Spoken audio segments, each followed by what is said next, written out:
Hi, I'm Jerry Slusewitz. Welcome to another one of my Money Talks videocasts. We do these occasionally trying to update you on what's going on in the markets. I've got 25 years professional money management experience helping individuals just like yourself.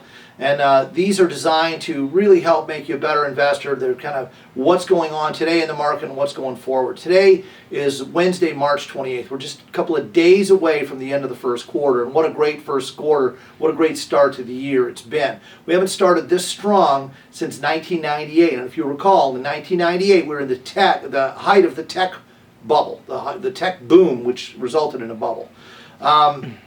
So technology is actually leading this time as well, but it's very, very interesting how this quarter began, or how people anticipated the quarter began, to how it actually unfolded.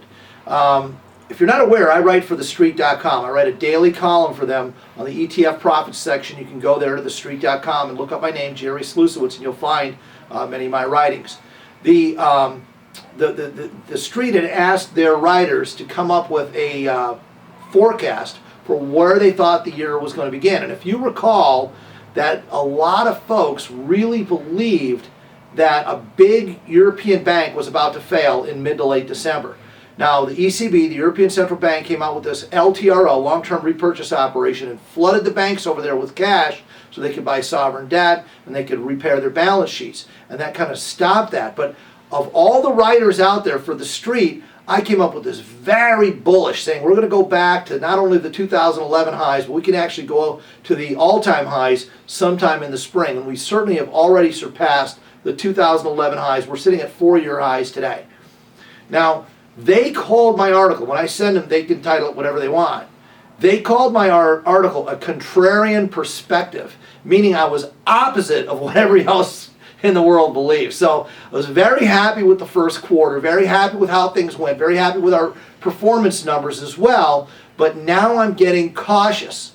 A lot of people, Johnny comes lately, that were very negative at the beginning, kind of got bullish in maybe mid-February or even more recently, depending on your stance, and now's the time, after the market's already moved up, that you want to be a little bit more cautious, because the economic numbers are not coming in as strong as expected.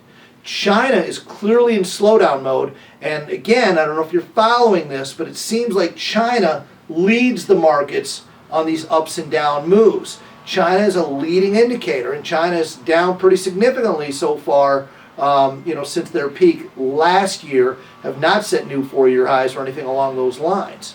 So, and again, maybe they're not going to lead. Maybe, the U.S. is still the dominant country. China is only the second player, but they are the world's manufacturer. Things are slowing down over there because of the problems in Europe. The Club Med countries are also called the PIGS countries, Portugal, Ireland, Italy, Greece, and Spain, obviously are in deep recession, causing Northern Europe to also really slow down. So it's kind of a tug of war.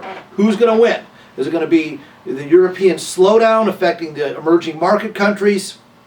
Or is it going to be the strength of the U.S., which really isn't as strong as many people hope? I mean, I would love for it to be strong. I would love for it to continue its ways. But I think we're pretty extended over the 50 and 200-day moving averages, and a lot of the indexes are leading by fewer and fewer stocks going higher. What I'm talking about is what's called the advanced decline line. The number of stocks or issues advancing versus the number of declining. It's getting fewer and fewer advancing that are driving the markets higher. The Dow Jones and S&P kind of put in a little double top here over the last few weeks, and if we do pull back, that's a negative setup. The NASDAQ is still flying high, but 11.8% of the NASDAQ composite and almost 19% of the NASDAQ 100 is weighted by one company, and that's Apple Computers. And even Apple's catching some negative flack with their new release of the iPad 4, or whatever generation that is, with overheating. They've had issues in China, etc. Any kind of negative earnings season, which can start in a couple of weeks, could really knock off the market to the tune of somewhere in the 8 to 10% range. I'm not ready to call a bear market or this thing's going to crash or anything along those lines. It is an election year, and that's going to also cause strength, where the politicians, all of them that are incumbents, are going to want to try to get along and renegotiate so they get reelected. But that's a ways down the road. Where we are today, March 28th, Wednesday, is we've got a few days till the end of the quarter. I think the market's going to hold up pretty well through the end of the quarter, maybe the start of next quarter. But as soon as earnings hits, any disappointment will probably pull this market down 5 to 8%. it's important to have stop losses, because when the market pulls down 5 to 8%, that means some stocks are going to go down 30% and some are going to go up in that time frame. Bonds, on the other hand, may have had its best day in the sun behind them. That doesn't mean we're going to see 10%, 12, 14% interest rates anytime soon, but I do think that anyone with a bond mutual fund better be careful. It's a good idea to get it reviewed. A lot of municipal bond funds are having some hot water. If you own individual bonds, it comes down to that issue. The best thing to do is get your portfolio reviewed. It's absolutely free. I've got 25 years experience.